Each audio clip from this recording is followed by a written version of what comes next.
അധ്യായം 19. വിവിധ നിയമങ്ങൾ. കർത്താവ് മോശെയോട് അരുളിച്ചെയ്തു, ഇസ്രായേൽ സമൂഹത്തോട് പറയുക, നിങ്ങൾ പരിശുദ്ധരായിരിക്കുവിൻ. എന്തെന്നാൽ നിങ്ങളുടെ ദൈവവും കർത്താവുമായ ഞാൻ പരിശുദ്ധനാണ്.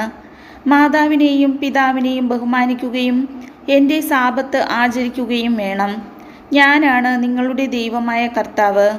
വിഗ്രഹങ്ങളെ ആരാധിക്കുകയോ ദേവന്മാരുടെ വിഗ്രഹങ്ങൾ വാർത്തെടുക്കുകയോ ചെയ്യരുത്. ഞാനാണ് നിങ്ങളുടെ ദൈവമായ കർത്താവ്. കർത്താവിന് സമാധാന ബലി അർപ്പിക്കുമ്പോൾ നിങ്ങൾ സ്വീകാര്യരാകത്തക്ക വിധം അർപ്പിക്കുക. അർപ്പിക്കുന്ന ദിവസവും അതിനടുത്ത ദിവസവും നിങ്ങൾ അത് ഭക്ഷിക്കണം. 3-ാം ദിവസത്തേക്ക് എന്തെങ്കിലും അവശേഷിക്കുന്നെങ്കിൽ അത് ദഹിപ്പിച്ചു കളയണം. 3-ാം ദിവസം അത് ഭക്ഷിക്കുന്നത് നിന്ദ്യമാണ്. അത് സ്വീകാര്യമാവുകയില്ല. അത് ഭക്ഷിക്കുന്നവൻ കുറ്റക്കാരനായിരിക്കും. എന്തെന്നാൽ അവൻ കർത്താവിൻ്റെ വിശുദ്ധ വസ്തു അശുദ്ധമാക്കി. അവൻ ജനത്തിൽ നിന്ന് വിച്ഛേദിക്കപ്പെടണം. നിങ്ങൾ ധാന്യം കൊയ്യുമ്പോൾ വയലിൻ്റെ അതിർത്തി തീർത്ത് കൊയ്തെടുക്കരുത്. കൊയ്ത്തിനു ശേഷം കാല പെറുക്കുകയുമരുത്. മുന്തിരിത്തോട്ടത്തിലെ ഫലങ്ങളും തീർത്ത് പറിക്കരുത്. വീണു കിടക്കുന്ന പഴം പെറുക്കിയെടുക്കുകയുമരുത്. പാവങ്ങൾക്കും പരദേശികൾക്കുമായി അത് നീക്കിവെക്കുക. ഞാനാകുന്നു നിങ്ങളുടെ ദൈവമായ കർത്താവ്.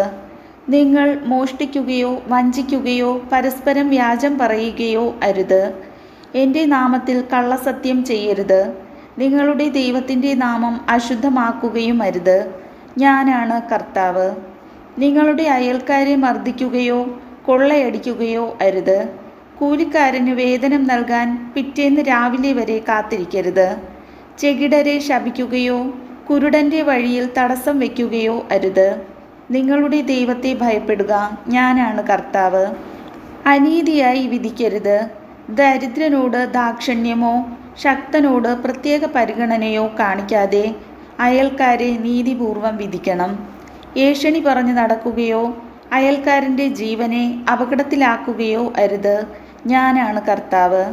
സഹോദരനെ ഹൃദയം കൊണ്ട് വെറുക്കരുത്. അയൽക്കാരനെ ശാസിക്കണം, അല്ലെങ്കിൽ അവൻ മൂലം നീ തെറ്റുകാരനാകും. നിന്റെ ജനത്തോട് പകയോ പ്രതികാരമോ പാടില്ല. നിന്നെ പോലെ തന്നെ നിന്റെ അയൽക്കാരനെയും സ്നേഹിക്കുക. ഞാനാണ് കർത്താവ്. നിങ്ങൾ എൻ്റെ കൽപ്പനകൾ അനുസരിക്കുവിൻ. ഒരു മൃഗത്തെ മറ്റിനത്തിൽപ്പെട്ട മൃഗവുമായി ഇണ ചേർക്കരുത്. വയലിൽ വിത്തുകൾ കലർത്തി വിതയ്ക്കരുത്. ചണവും കമ്പിളിയും ചേർത്ത് നെയ്തെടുത്ത വസ്ത്രങ്ങൾ ധരിക്കുകയും അരുത്. ഒരു പുരുഷന് വിവാഹസമ്മതം നൽകിയിട്ടുള്ളവളും എന്നാൽ വീണ്ടെടുക്കപ്പെടാത്തവളും സ്വാതന്ത്ര്യം ലഭിക്കാത്തവളുമായ ഒരു ദാസിയോടുകൂടെ ഒരുവൻ ശയിച്ചാൽ അന്വേഷണം നടത്തി അവരെ ശിക്ഷിക്കണം. എന്നാൽ അവർക്ക് മരണശിക്ഷ വിധിക്കരുത്. എന്തെന്നാൽ അവൾ സ്വതന്ത്രയായിരുന്നില്ല. അവൻ തനിക്ക് വേണ്ടി സമാഗമ കൂടാരത്തിൻ്റെ വാതിൽക്കൽ പ്രായശ്ചിത്ത ബലിയായി ഒരു മുട്ടനാടിനെ കർത്താവിന് സമർപ്പിക്കണം. പുരോഹിതൻ പ്രായശ്ചിത്ത ബലിക്കുള്ള മൃഗത്തെ കർത്താവിൻ്റെ മുൻപിൽ സമർപ്പിച്ച് അവനു വേണ്ടി പാപപരിഹാരം ചെയ്യണം.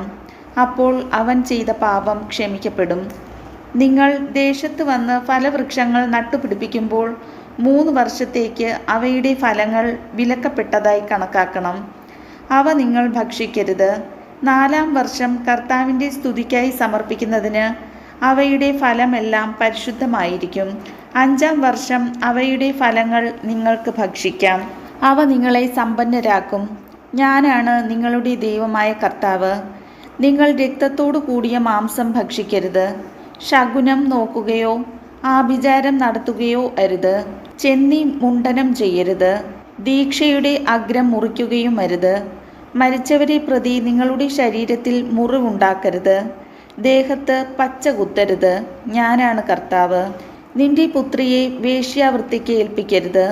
അങ്ങനെ ചെയ്താൽ നാട് മുഴുവൻ വേശ്യാവൃത്തിയിൽ മുഴുകുകയും തിന്മ കൊണ്ട് നിറയുകയും ചെയ്യാനിടയാകും.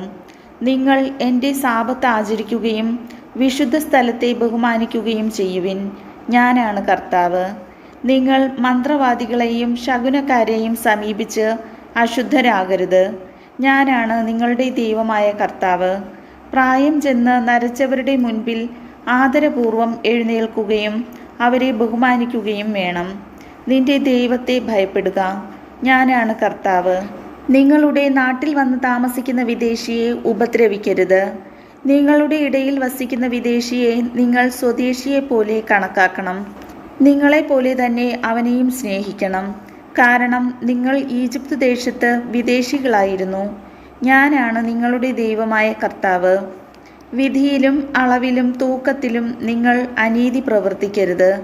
ശരിയായ തുലാസും കട്ടിയും ഏഫായും ഹിന്നും നിങ്ങൾക്കുണ്ടായിരിക്കണം.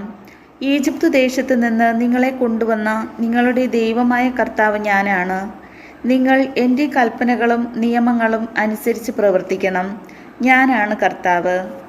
കർത്താവിൻ്റെ വചനം.